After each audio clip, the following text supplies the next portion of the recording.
Broadcasting live from the Business Radio X studios in Atlanta, Georgia, it's time for Atlanta Business Radio, spotlighting the city's best businesses and the people who lead them.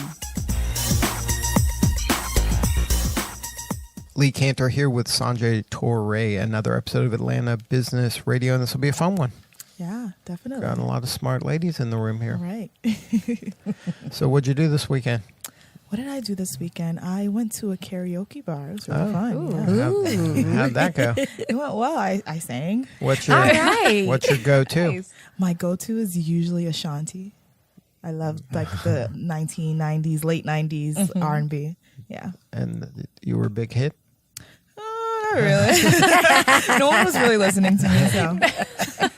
Well, I got to go to, it was Business Radio X night at the Atlanta Gladiators hockey game. So our Gwinnett studio partner invited us over there, and we got to go in the suite and have a whole Wow, I'm kind of upset that I didn't get an invite, but hey. You were doing karaoke. Exactly. I didn't want to infringe on that. Well, that was fun, but it won't be as fun as what we're going to do in here. Today, we have a great show. We have Melissa Smith with the PVA, and she'll be talking about the Association of Virtual Assistants. And we also have Vicki Hamilton with VWH Consulting. We're going to start off with Melissa. Welcome. Thank you. It's glad to be back. Well, it seems like you come every year. Yeah, every year I got something new. Annually, you come in and talk about something new. Mm-hmm. And tell us first about the Association of Virtual Assistants. How does that group work, and how do you serve folks? So this is the 1 week official launch of the Association of Virtual Assistants. We're super excited. This has been a dream of mine to launch such an association for many years, and it just wasn't the right timing before, and it is absolutely the right timing now. So we launched about a week ago, and we already have over 40 members from 7 different countries, all the way to Australia, Dubai, Belize, Canada, the Indies.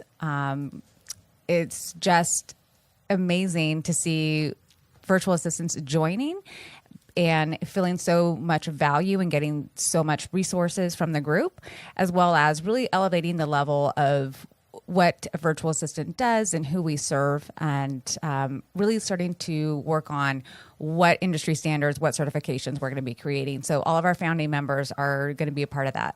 Very exciting. Now, you've been in the virtual assistant space for a little bit, right? A minute or two? I have been. Not as long as some, but I hit it with a vengeance for sure. And I made it my mission because my background's in executive assisting, and I was an executive assistant for 15 years. And when I got into the virtual assistant space, it was just so different. So different. And there were not the same kind of industry standards as there are in executive assistants. I mean, I went to secretary school way back when. It was actually a career path. My mom was an assistant, so not having those things and one like really unified body have always been something that I wanted to create. And so I started out with my first book, which I just recently revised and expanded, Hire the Right Virtual Assistant. And that was really to teach people how to hire the right virtual assistant. What does that mean? What does that look like? Because it's not the same as your in-person office assistant. You don't need the same kind of services. Typically, you don't need the same amount of hours. What makes a good virtual assistant is not the same what makes a good executive assistant. So it was really educating all over again. And then from there, virtual assistants reached out to me and they're like, how are you doing this? What are you doing? How can I do this too? Or I'm struggling. And that really became my second book and my online course. And I had a virtual summit on how to become a successful virtual assistant. And then I just started growing it. It just never was anything else on my radar. And the timing was right this past year. And I just sent out this email to all of the VAs I knew. And I said, who wants to change the virtual assistant industry with me? Because the association would not be good if it was just me. Right. I already have a company. Right. I needed other women. I needed diverse backgrounds. I needed different levels of thinking. I need people to challenge me. I needed to see different perspectives. We needed to reach women and VAs and men who were at all different stages of their career, their life, their backgrounds. And we've done that. And I think the biggest thing for me is I knew we were hitting something that was needed and that was going to be great. And I thought the biggest thing was I was going to be so excited because people were actually trying to break our systems to get into the association early. I'm like, oh my gosh, we got to get this in place. We have to make, people are trying to get in through the back door. Like, let's open this up. And I thought that was going to be the most exciting when I started seeing those people like enter into our system online after paying. But actually what was most exciting was to see the diversity in the group, from people of color, from age, from background, different races, different countries, different stages in their career. That was amazing because it was something that we were not necessarily intentional about in our wording, but we were intentional saying we want everyone to feel welcome here. And they came. And I thought, this is the most beautiful thing for me, because so many companies, they go out and they're trying to, purposefully hire people and, to get their numbers up.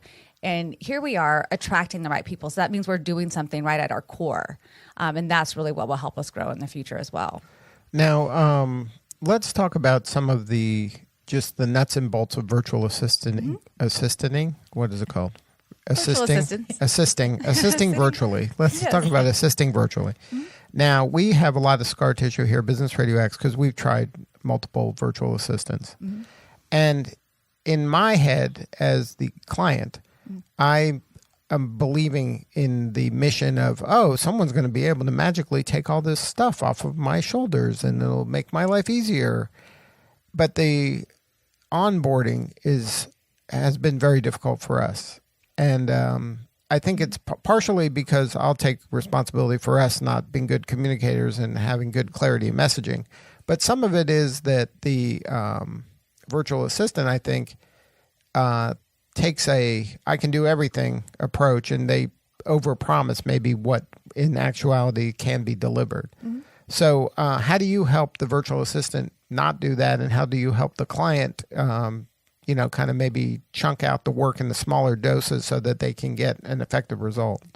So the first thing I always do is start with a consultation and really find out what is the communication strategy and what is the ideal client fit. So the communication strategy is what's super easy for you. It's in your manner, your medium, your tone, your verbiage. If you're walking through the grocery store and you forgot something, how would you contact your assistant to say, hey, put this on my calendar, or I need to get this done? Or just yell real loud. Yeah. I mean, how does that, look like? And the ideal client fit is actually for the virtual assistant. So you should have a business they actually created their business for. And that's usually where it goes wrong, right there. Oh, so that they're not being kind of niche-y and being specialists? Correct. So you can have a lot of different skills, but you can't serve a lot of different people. Mm-hmm. It just doesn't work that way naturally. And niching is very hard, especially if you're coming from an executive assistant background, because as an executive assistant, you are the Jack or Jill of all trades. Right. And it's kind of going from like the ER to the ear, nose, and throat when you go from executive assistant to virtual assistant. And so what I do with my clients is I really make sure that this person knows their skill strengths. And many times I can't match a VA unless they've been in the business for at least 2 years, because then I know that they've gone through and really gotten their niche down. They've honed in their niche. Because like if somebody's good with accounting people, right, and their process and they're kind of accounting nerds and they know all the ins and outs of accounting, and then you go, okay, now you're working with an advertising agency that's like creative and throwing all this stuff at them, that may not work no matter how good they are with accountants, right? Correct. And it really does come down to, again, the communication strategy and the ideal client fit. Like those are the two key factors that people get wrong all the time. I mean, it's literally how I make my money. And one of the reasons it comes across as like, well, I think it can be done, is because people are looking at each other's backgrounds. People aren't really getting serious about what they want. But the other part of what I do is I can say, like, look, this service, you actually need 3 people. You would need a team, or you need 2 separate people. Like this person is not going to be that person. And a lot of times they need me to tell them that, because that's what they're trying to do. They're trying to hire one person to do all the things, and it just doesn't work that way. And that's not to say that you can't hire a team to do all the things, but the other problem is by the time people hire a virtual assistant, they're already in the hole. Right. So then they're trying to back out and they're trying to do things too quickly. And instead of just saying, okay, we're going to tackle this, we're going to build this foundation, we're going to have our communication strategy, we're going to really get our rhythm down, because that's the other thing you have to get when you're working with a virtual assistant. You have to get that rhythm and flow. I send it off, it gets done, we revise, we move back, and you just kind of go in this circle. And then you tack on another brick to the foundation. Okay, now let's add this. Let's put this into our flow. But most people, they're like, okay, here's everything. Like a fire hose. Here's right. all my junk in the closet. Fix it. And so more and more I'm having to match clients with teams because they have waited too long to hire a VA, and now their business is just moving too fast. So they need to hire a team in order to keep up with all the different things, plus all the opportunities. Because that's the other thing. When you don't hire the right virtual assistant soon enough, you're actually not only delaying your processes and successes, you're actually delaying opportunity. So when people say, wow, you've done 3 books, traveled the world, you've done a summit, you created an association, you're creating another summit right now, how are you doing all this? I take my own medicine. I have a team of virtual assistants. How many virtual assistants? I have 6. 6 virtual assistants doing different specific activities. Things at different times. I don't use them all the time, but the second I need one, I'm like, here, go fix this. Here, make this. Here's I have them on call. I use them like I would insurance. I have an emergency. I have this really quick, or I need this by the end of the week. I spend no time doing anything that is not client-based or relationship building. That's how I make my money. That's how I grow my businesses. That's my sweet spot. So anything I don't do my own editing anymore. I don't do my copy. I don't upload anything to any of my systems. That is not a good use of my time. And the time that takes for my assistants to do it, they do it faster than me anyways. Right. Because that's all they're doing. That's all they're doing. So now, how did you, what was the first assistant you Bookkeeping. hired? Bookkeeping. Yeah. So that was your biggest concern? Yes, that I was wanted a that off nightmare? my plate. And then, so after you have the bookkeeping one, you didn't say, okay, you're good at bookkeeping, also edit my copy. Yeah, no, I didn't do that. Right? So then, so you had the bookkeeping kind of figured out, and you're not doing bookkeeping anymore. Nope. You're just going, hey, assistant, here's an invoice or whatever. And they're handling everything. Yep. Now, what was the second one? The second one was my technical. Your website and The funnels on the back end, ConvertKit, uploading to Amazon for lead magnets, helping create copy. So you didn't do any of that? No. So you just found an assistant that's good at that? Absolutely. And then you go, hey, this is what I'm trying to do. Yes. Go make it so. I'll create the first copy. So I'll write. Like a draft. Yeah. And then from there, I'm like, here, this is what I want the outcome to be. Make it happen. And then I communicate with my team. I'm like, here's, this week on Wednesday, I'll send out an email, because not all of them work together. So I send out an email to everybody. So everyone gets a complete overview. We make sure no one is doing duplicate work. And I said, this is my plan. This is my rough timeline. Let me know if you see any holes in it. Let me know if you see any duplications, and let me know if you have a better way of doing it. But this is my goal. This is the date. Let's go with it. Let me know if there's any problems. And then they report back to you, or they say, you know what, I need the funnel person. I have to have talked to the copywriting person. Or are they handling it all themselves and you're not even touching it? I'm pretty organized, so that never happens. They're like, okay. What I do get back is like, hey, this doesn't make sense. We're missing a step here. I need one more page of copy from you because there needs to be another drip in the funnel. Or like a different timeline doesn't work for the other person. So let's say for the email drip copies, because I'm thinking about my virtual summit coming up, they'll say, how many more do we have? I need to know how many more we have so I can plan it out. I need to know how many more, it will affect the due date. And then from there, it's little questions, and it's great because they're super detailed, things that I'm not thinking about it anymore. So it's like, what font do you want? How big do you want this to be? Like, how is this? And just really making it beautiful, because the idea is that I set the expectation of the feeling that I want my clients to have at the end.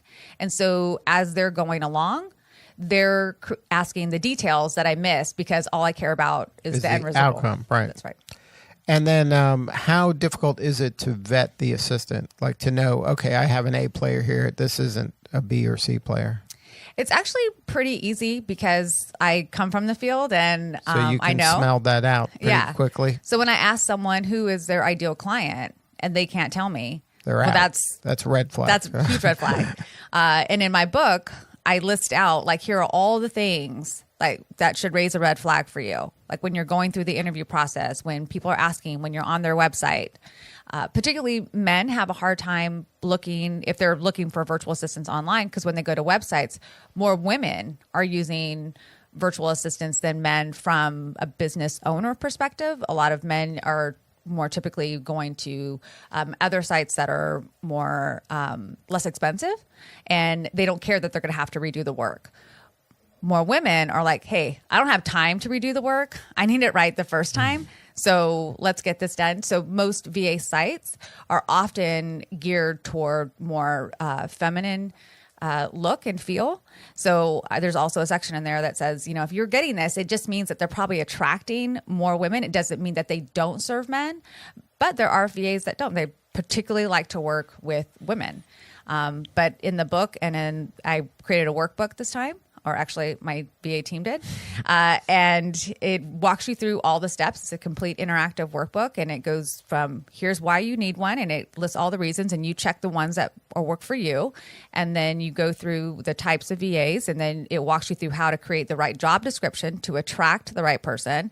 Has a section to really look at the different proposals, go through all the questions to ask during the interview. It's a complete vetting process. It's what I use.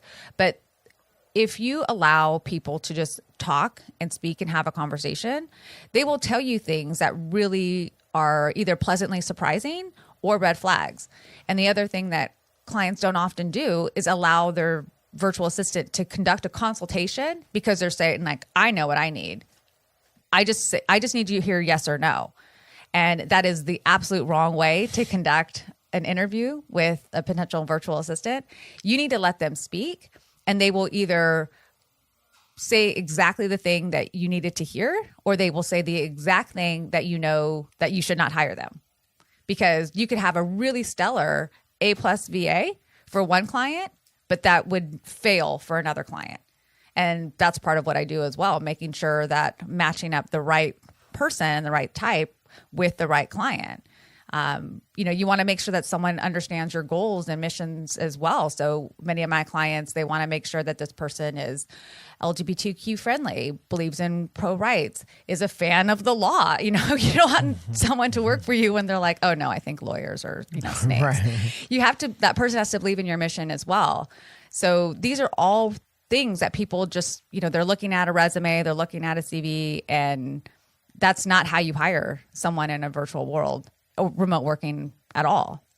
So now you said that your background was an executive assistant. Yes. So you were kind of the right-hand person for an executive at one point. Correct. I ended my career mostly in higher ed. So I was the dean, associate dean's assistant at the law school, the vet school, and then I went to a private independent school in California and was the assistant to the assistant head of school.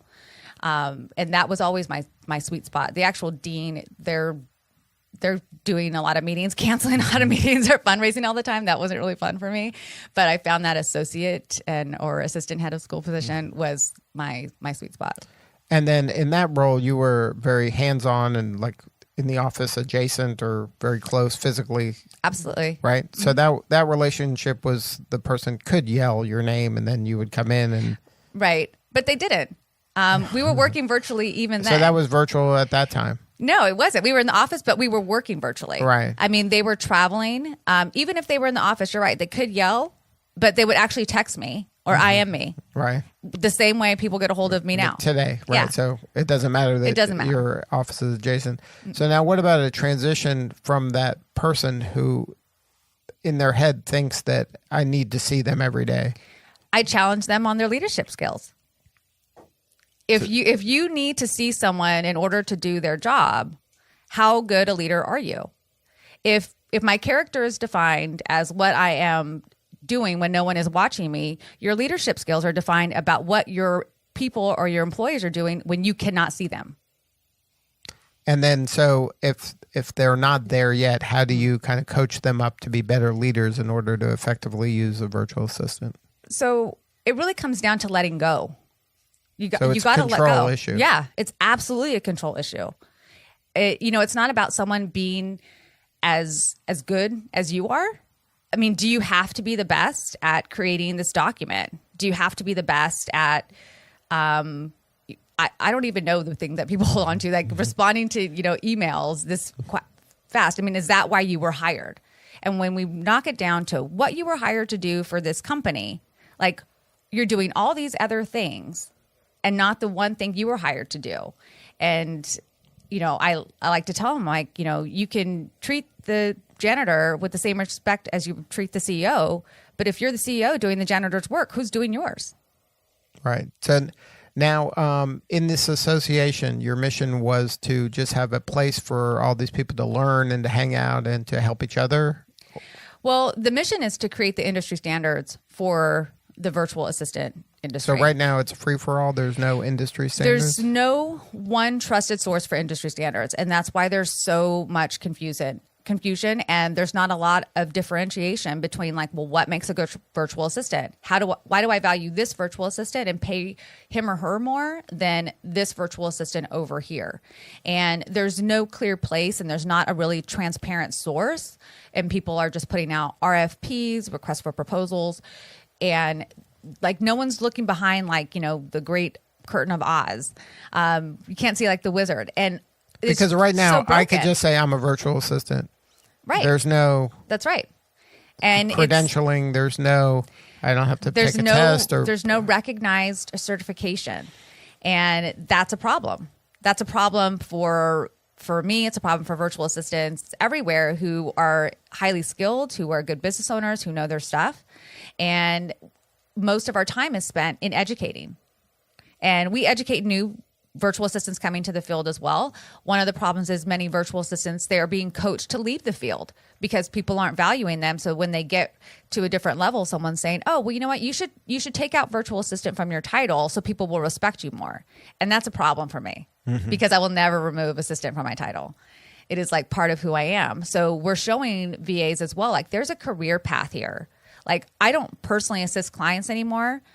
My job, I created it. Like you can create your own job as well. And there is value in being an assistant. And when you go to search me on LinkedIn, most of the people who are searching me are not searching for a VA matchmaker, although that's what I do. They're not searching for me as an author, even though I've written 3 books. They're searching for me as a virtual assistant. So changing your title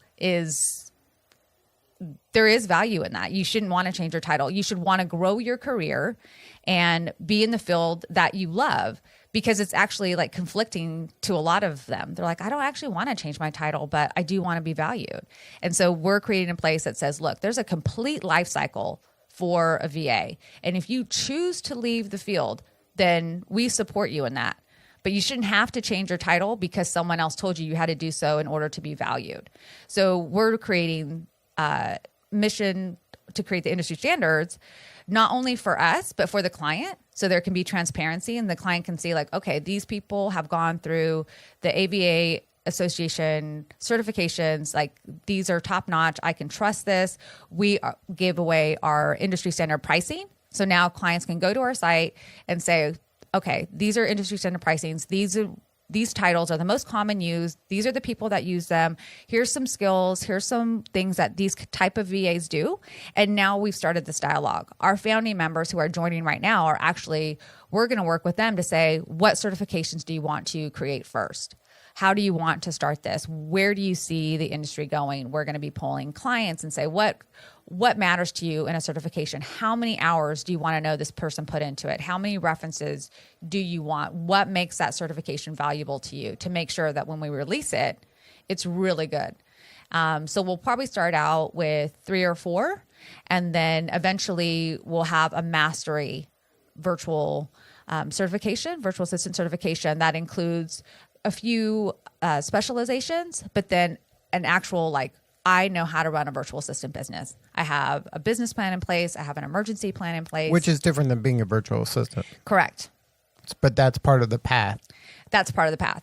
And because being a virtual business owner, you're not just being an assistant. You have to know how to run a business. You have to know, which is a like, different not skill. implode. Right. Like, it's like one person wants to be a mechanic, and then running a mechanic's place is those are different skills. Right.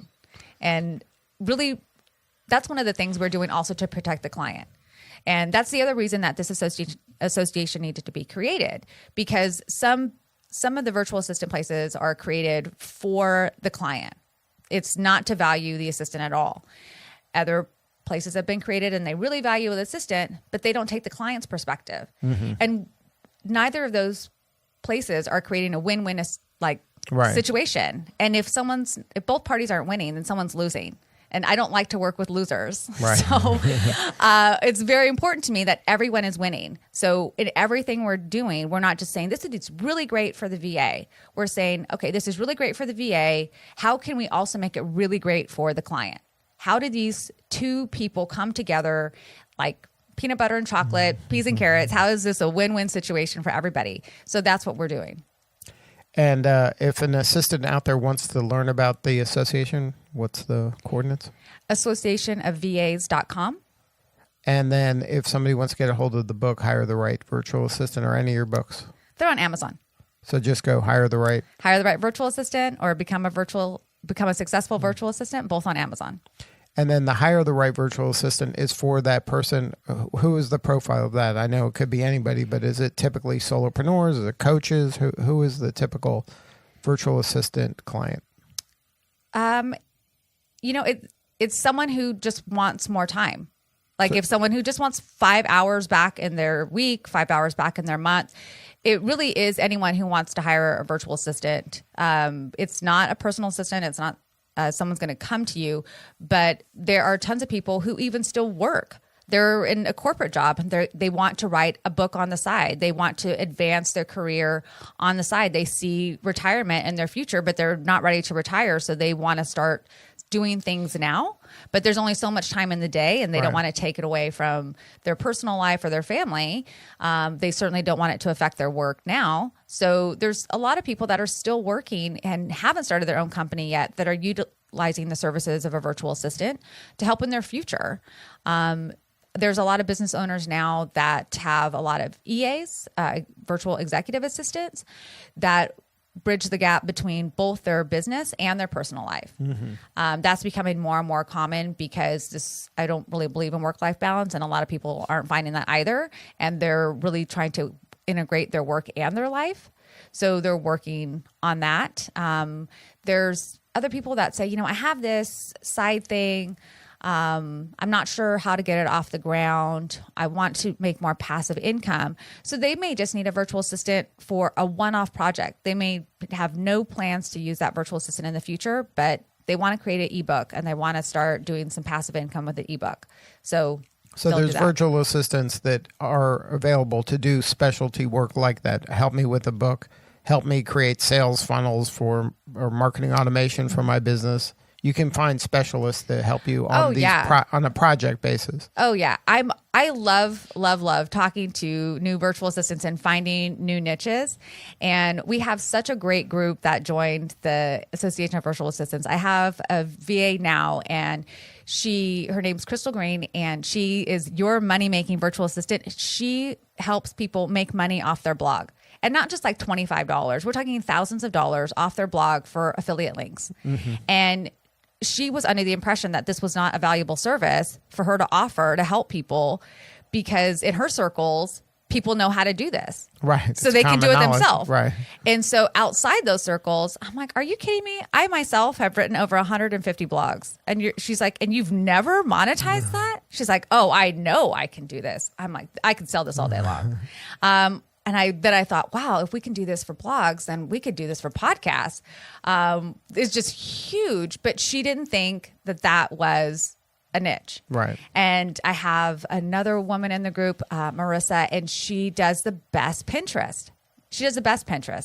And she has services anywhere from like just the analysis, a startup package. She can do one-offs, or she has packages for like the starter who wants the monthly maintenance. If you have more that you're doing and you write so many blogs, and there's like the Pinterest Plus, or if you are like gung-ho on Pinterest, that's your place and you're already monetizing and you want to like take it to the next level and diversify even further.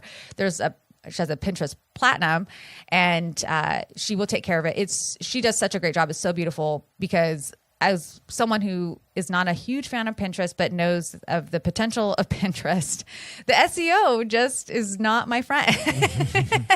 And you really have to have a specialist who understands that Pinterest is not just about pretty pictures and pinning and following people. There has to be a plan. There has to be the SEO. There has to be a way to get those people to convert in some way, shape, or form. And that's if they go to Association of VAs, VAS.com, then they can find these people and people like them. They can contact us. So we are just starting out. We will eventually have a directory. But they can reach out, and we will make all the leads. We will make sure that we're getting the right communication strategy and the right ideal client fit down.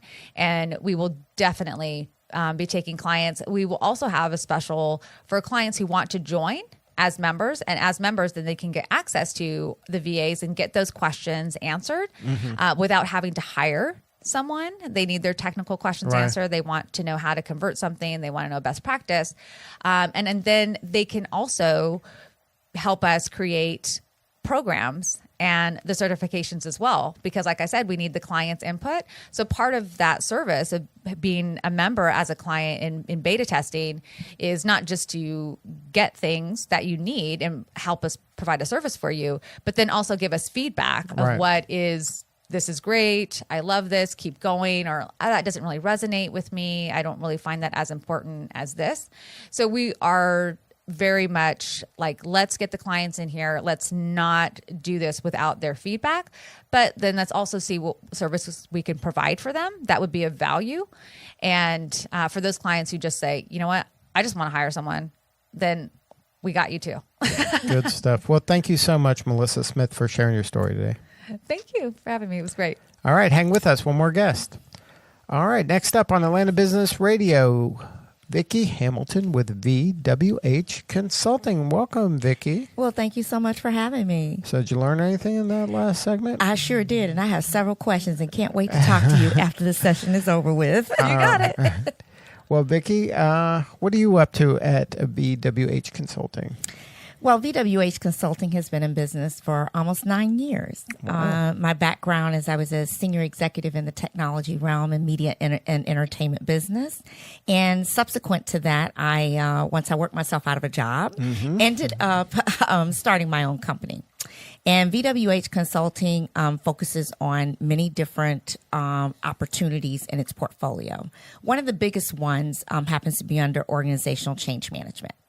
Because let's face it, the only thing we can count on is what? Change. Exactly. And no matter what we do inside of an organization or a company, there are things that we need to prepare for. In terms of getting prepared for that change, what we have to do to go through the change, and then what do we have to do after the change occurs. And one of the things VWH Consulting helps our clients do is that we really work with them to help them to understand all things affect your organization. Think about it. People you bring in and hire, they have different leadership styles. They have different ways of doing things. It's going to affect some kind of change, whether it is dealing with a merger and acquisition, whether we're dealing with new leadership, technology changes. All of these changes have an impact on an organization. And what's happened is that because this changes can be so intensive, and we have a organization of talent that is across the spectrum when it comes to all of our demographics, right? And all of our generations. So for the first time, we have 4 generations that are working all at one time. In the same work, it could be in the same company. In the same company. But they have like one communication style or one culture that everybody's supposed to fit into? You got it. So what happens is that what we do is we come in to help organizations when they're going through this change to develop a strategy, because communication is a foundation of any change that you do, no matter what it is, not just the functional activities that have to take place within that change.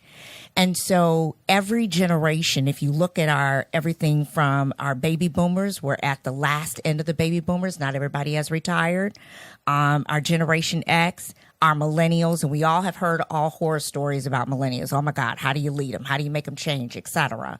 And millennials are becoming a lot of our new leaders today in terms of moving forward. And then our Generation Z that is coming to follow that. And the idea is that helping organizations understand, how do I effectively lead them? How do I effectively communicate with them becomes extremely important to their success factor. And their preparation for any organizational change that they're going through. And so we help them with doing that. Now, we can help with any spectrum. If you're looking for a strategy to hire talent, what kind of talent do we need to fill a role? All the way if you're looking for executive leadership that you want to give them additional opportunities, we do executive coaching as well. So we help with that spectrum on the talent space. When it comes to process, we help you integrate your process of that change into something that's going to be going on continuously. Because once you do a change, that's just the beginning spot. Right. You can't just fix it and leave, right? That's exactly right. You can't fix the change because the and leave. executive read a book and then now they're implementing some new system and then they're like, this is everybody jump on board. And we hear it all the time. I remember when Jim Collins' book came out, Good to Great, everybody was on this bandwagon. We're on a bus. We got to go do where this are we good on way. What seat what are seat you? on the bus are you on, right? And how do you get onto that right seat? So as these things change and happen, you have to create a strategy around how you're going to implement the roadmap and how you're going to execute to move forward in terms of making that happen. It's interesting. I'm also on a board called Growing Leaders. And Dr. Tim Elmore, I don't know if you're familiar with him or not, but he is the expert when it comes to leading the next generation to be great leaders. And one of the things that he talks about is that what's so phenomenal today with these 4 generations that are in the workplace is you even have generations that cross over each other. Right. He has this IY generation that he talks about coming from the technology side, which is why they have the I, and then also being part of the Generation Y because they cross over each other. And talks about some of the interesting dynamics that come with that and how we have to even lead those differently. So there's subcategories, right? So now we're talking about even how do we change this behavior? How do we lead them? How do we move forward? And these are things that companies are going to have to get prepared for, especially when you're going into try to attract talent and retain talent in terms of moving forward in the future. Now, is your sweet spot in technology because that's where you came from? Yes, my sweet spot is in technology. I have done a lot in the technology realm. And actually, a lot of my change happens to be because someone asked me to come in and do some consulting around the technology arena. And in that technology, you can't talk about change or technology. I'll talk about people and other things. Right. So I end up spending going across the gamut, which is what's so fun in terms of doing that technology, whether it's a implementation of a new HRIS system, whether it's a whole new software selection process that they're going through. There's all different arenas within that technology realm that I help to facilitate the senior leaders in terms of moving forward, of building that strategy, roadmap, and execution to make it happen. Now, technology is involved in all industries and businesses now. Is your work kind of industry agnostic as well, or do you specialize within technology within certain industries? It's great you asked that question. We are industry agnostic. I have had clients that have been from the transportation industry to the architecture industry to dealing with organizations that specialize in brand and marketing and media and entertainment. So we go across industries in terms of moving forward. Now, is your point of entry through executive coaching, or like what's your typical point of entry into a company? A lot of times I get contacted because they're going to be doing some type of technology change, and I'm asked to come in and Okay, and so work they're through saying, that. hey, we're doing a new implementation Right. of certain software. Right. And- And we're looking for someone to help guide and lead us through that process. Like kind of And the general contractor Yeah. of that implementation. it's the consulting area, Right. really where you're doing the leadership of the consulting area. And it evolves into, sometimes I get asked to do the executive coaching because of getting into the organization and people aspect of what I'm doing, or help hire the right talent to come in, or other consultants participate on that hiring panel to be able to do that. So we make sure that we get the right people in with the right skill sets and talents to do Because it. a lot of times companies think, oh, this new software is the solution, and they invest a lot. It could be millions of dollars in the new software, but the implementation, if that's not done right, you're just lighting a bunch of money on fire, right? That's exactly what happens. So what happens is that a lot of times you'll go into organizations and say, okay, we decided we're going to implement this new HRIS system, and we already got the solution. We okay? got it. We've already vetted Don't it. you worry about don't it. you worry about it. We got it. We got the And team. they We got the promised us internals. it's going to be easy, seamless. User friendly, Right. no problem. It's going to be real easy, right? And so you come in and you begin to understand exactly where they are, right? And you recognize, hey, wait a minute. You may have the software, but we don't have our strategy and roadmap as to what we want to do to implement this. And guess what? We haven't prepared the organization for the change. So sometimes it'll be just like, surprise, next month there's going to be this. Right. You know how you've been doing this other thing for 5 years? We're not doing that anymore. We're doing this, the thing you have no idea what this is or you heard about. Right, absolutely. Or we got a new leader that came in and that Right. was their expertise, and Right. they said, okay, we're going to bring this new software Right. in because Game that's changer. what I That'll- know. Right. And so people... And that could be thousands of people, right? Like this Oh. could impact thousands of people, and they think everybody's just going to fall in line. Absolutely, absolutely. The entire organization. How right? crazy is that? It's good job security for you, but that's like crazy, right?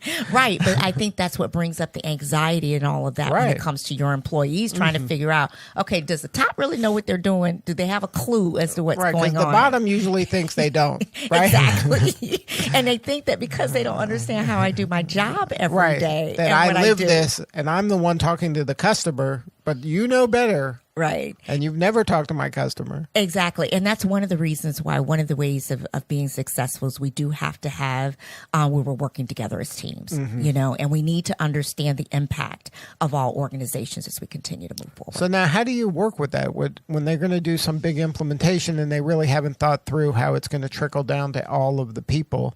Do you just tell them, okay, let's pump the brakes here a little bit and let's have some chats with some of the people at all levels? Well, there's a process, and there's a process that we put together in terms of not only talking to the executive management to understand what's the ultimate goal, why are we doing this in the first place, Right. how is this mapping to our business goal and our strategies of where we want to go. Everybody needs to understand that, and I don't care where you are within the organization because that helps you to support the mission and what they're trying to do. But then you also have to speak to the areas of the process that are going to be affected by the actual implementation, right, of whatever that's going to be. Because there could be saboteurs in this mix here, right? That say, look, I'm not doing that. And you're going to have some champions and you're going to have some naysayers, right? And a lot of times, if you spend time talking to some of the naysayers, you can really get good input as to why they're feeling the way they are, and may even give you some ideas of thinking outside of the box of things you didn't consider and you should consider. Now, sometimes you're going to have naysayers that just aren't going to Right. work. And they right? might have to be, And their that's future where- might have to be freed up. But and when you talk about freeing up the future, it doesn't necessarily mean outside the door. A lot of times you can have people who need to free from that role, but there's a new role that's Right. created that they're more equipped and have the skill sets and competencies to actually be able to do. So I think it's important that you think holistically and not just have a narrow focus, right? Because they also have intellectual property about the company that you don't necessarily want to lose. Right. And isn't that a trap? I think some organizations are quick to get rid of people who do have kind of that historical perspective of the company, that they're just replacing willy-nilly. And then these people that have that, I've been through 3 of these kind of transformations, that could be valuable. And not just be thrown out the door just because they don't fit this specific one.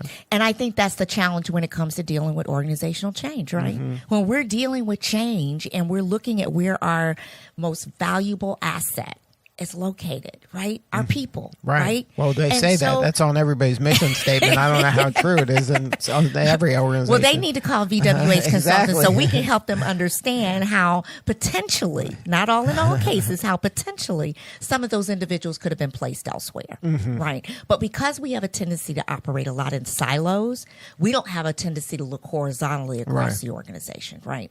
And that's not just, one of the things that I help my clients understand is a lot of times you're trying to look horizontally just within the technology organization. Guess what? There's a business organization out there too. Right. So they may have grown out of their capacity and capabilities within technology, but they can actually move over to the business side and be of great value. Right, because they're like a technology liaison. Exactly. Right. Exactly. And understand how things work. And that's where we lose focus. And why do we lose focus? I don't have time for that. We got to get this out. We got to make this happen. How much is this going to cost me? Right. And in the end, we spend more money because we're wasting more valuable time. We're letting more people go to that intellectual property that you talked about. And then to get somebody trained and up to speed costs us even more money. Right. Because a lot of times they're making hiring and firing decisions on a spreadsheet with salary and benefits. And they're just, this is X, I'm just adding up, and that's $1 million here, and we got rid of that. But that may not be the best use of that $1 million. That's exactly right. And you want to make sure that when you're dealing with budget constraints, that you're actually prioritizing what you want to spend appropriately as you're beginning to move forward. It becomes really important and that's why I say when you start on any initiative, why are we doing it? What's our benefit and how do we want to make this work becomes extremely important because you got to stick to that mission and priority and stick to why you're actually doing this in the first place. If we just wanted to have dollars and cents, everybody could be virtual and everybody could just have a salary and we just go and click off numbers and say, okay, you just go. And every a company would be run by accountants. Exactly. It'd be simple. Right. But that's not real world and that's not life. So we have to make sure that that's not the case. So if a company's going through some sort of a change or thinking about a change, to have you guys come in and put kind of fresh eyes and look at this more holistically, just to have a conversation would probably be worthwhile. Absolutely. Absolutely. We invite conversations. We invite opportunities where we can sit down and have that discovery session and talk and understand what the challenges are and where our services can come in to help you in terms of where you're moving forward, how you're trying to get there, what your end objectives are to actually make sure that you get an ROI at the end of the day. And the challenge maybe you're thinking, like a leader has to be confident in bringing in somebody that's going to ask these hard questions. That's correct. Sometimes, when we're inside of an organization, a lot of times you'll see all the senior leaders get together and they're talking about what needs to be done. And when you bring that consultant come in to give a fresh idea, a fresh perspective, and to really talk about some of the things that they may not have considered, then they begin to say, okay, maybe we should at least give this a try. Now, a lot of times you get the big firms who come in, right? The big consulting firms that come in and they're going to take it from beginning to end. It's millions and millions and millions of dollars.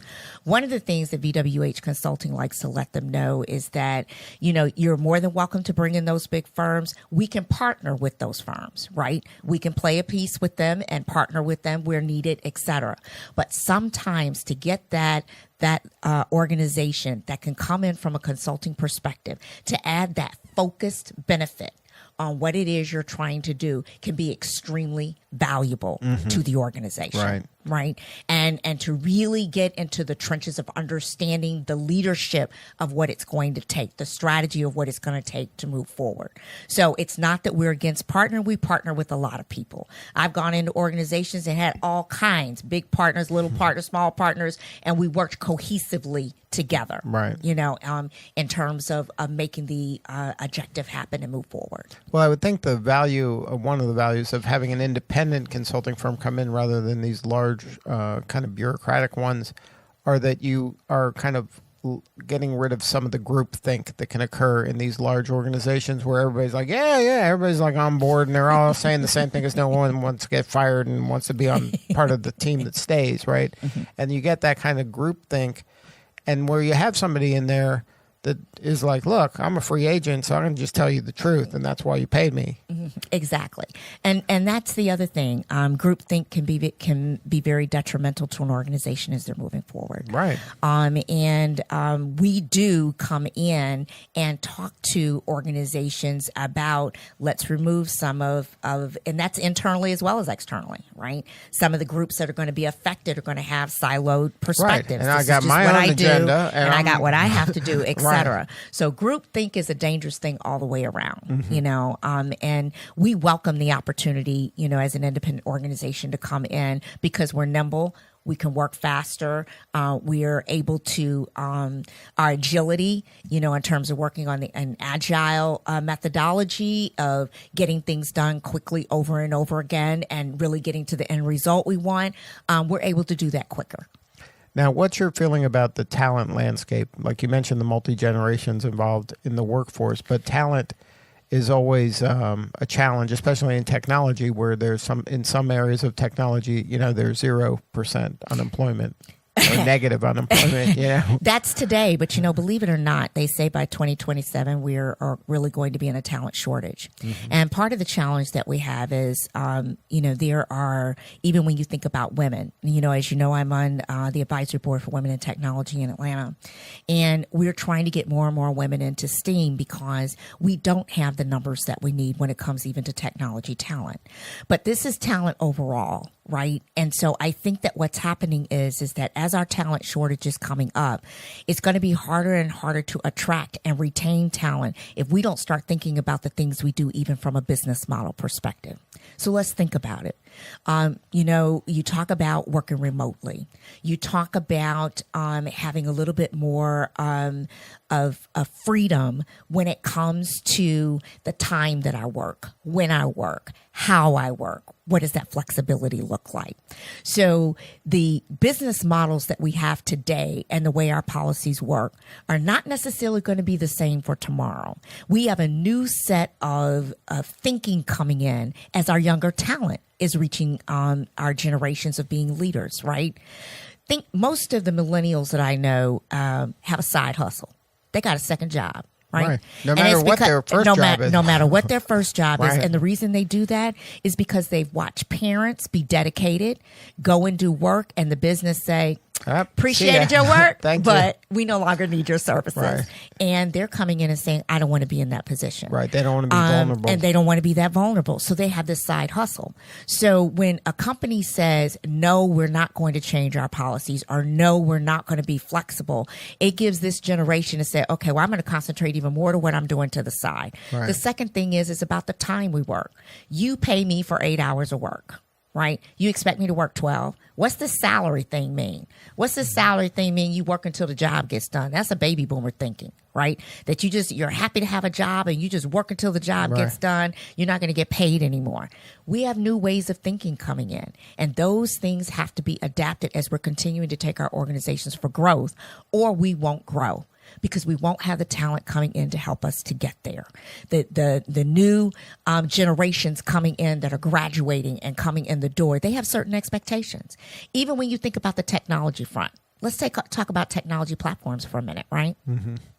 These generations grew up with technology. They grew up with answers at their hands, right? They don't need you to come and tell me how to do something. What are they going to do? Go to Google. They're going to Google it up. They're going to go to YouTube. They're going to go find it out on their own. And then they're going to come back and tell you that what you said was not right. Exactly. This isn't the way it works. Here's what I've learned. Maybe back in the day, that was the way it worked. Exactly. So they're going to go get more information than what you had. And faster to be able to say, I'm valuable too, right? I can teach myself how to do this. I don't necessarily need this. So we're going to have to start doing our operating principles differently. We're going to have to start looking at our policies differently. And the training. And the training differently, our investment. We're going to have to look at how we value them, how we get their input, how we have them as part of teams differently. All of that is going to have to change as we're talking about growing in the years to come, because the thinking is changing. The models are changing. The leadership is changing. The expectations are changing. Right. And that's one of the challenges when you have these companies, like you said, multi-generation, where the people that have been around a long time are like, look, I just want to make sure I get, back in the day, there was a pension and retirement and gold watches. And the young people are like, look, I'll be here 6 months, and then I'm going to be over there for 6 months. I'm going to be over there, and then I want to travel to Thailand for a year, and then I'm going to do this. So they look at a career totally different than people from 20 years prior. Absolutely. Like, it's not even they're not even close. I was working with a client recently. It was really interesting, and they have one of their millennials who's a leader, had been with the organization and wanted to get some additional professional development, and the budget was tight, and it was like, well, I'm not sure we're going to be able to send you to this particular conference right. that they wanted to go to. And he was, and this particular employee said, well, what do you mean you're not going to be able to send me? I got to keep up with the latest technology and what's going on, and right. I need to go to this conference. You say that you're going to invest in me. You say you want me to stay here, but if you can't give it to me, then maybe I need to think about going somewhere else where somebody's going to be able to give me the conference that I want to move forward. Right. And the leader was like, whoa, wait a minute. What I'm saying is that we have to think about the dollars and cents of where we're going. I can't send you to that right now. I will put it on the plan for next year. He goes, but I really want to go. And by the way, next month, I want to take a vacation, and you're going to, and I want to be able to take longer than the vacation days I have. So I'll work remotely from there while I'm gone. Right. It's 5 weeks instead of 4. So I'm going to be gone for 3 weeks instead of the 2 right. weeks you're going to pay me. But this is reality. Right. And this is what we're but having to face But can you even imagine today. that when we were younger than having that conversation? Not at all. Not at all. Right? I mean, I think about how my parents, right. were like, you do what you're told Just to do. shut up, show up. You're supposed to right. be thankful that, you have a job right. and go in and do the very, very do best more, you can. Do more, over. And go over and above right. and beyond to succeed and continue to do right. but also give back. right. Come pull those that are behind exactly. you up and continue to move forward to give back. Those are the conversations I have with my young men, my adult men today, is totally different. Mama, I've been here X number of years. I ought to be promoted. This is crazy. I need to go to the next level. I need more money. And I need to go to, I need to have this benefit, that benefit. Right. I said, do you know how long I had to work to get from here to here? Mom, that was back in the day. Yeah, those are that's not old how days. it's We done talking about anymore. right now. Different world. Different world. Different rules. And that's why you need people like you around to kind of help them bridge those challenges, because Absolutely. It's not intuitive for the leaders of today, because they grew up in a certain time and that's how it was done. So if you're not nimble in today's world, you're going to fall behind or go out of business. I mean, it's dramatic that if you miss this, the repercussions of it are tremendous. It's literally life or death for some organizations if they get this stuff wrong.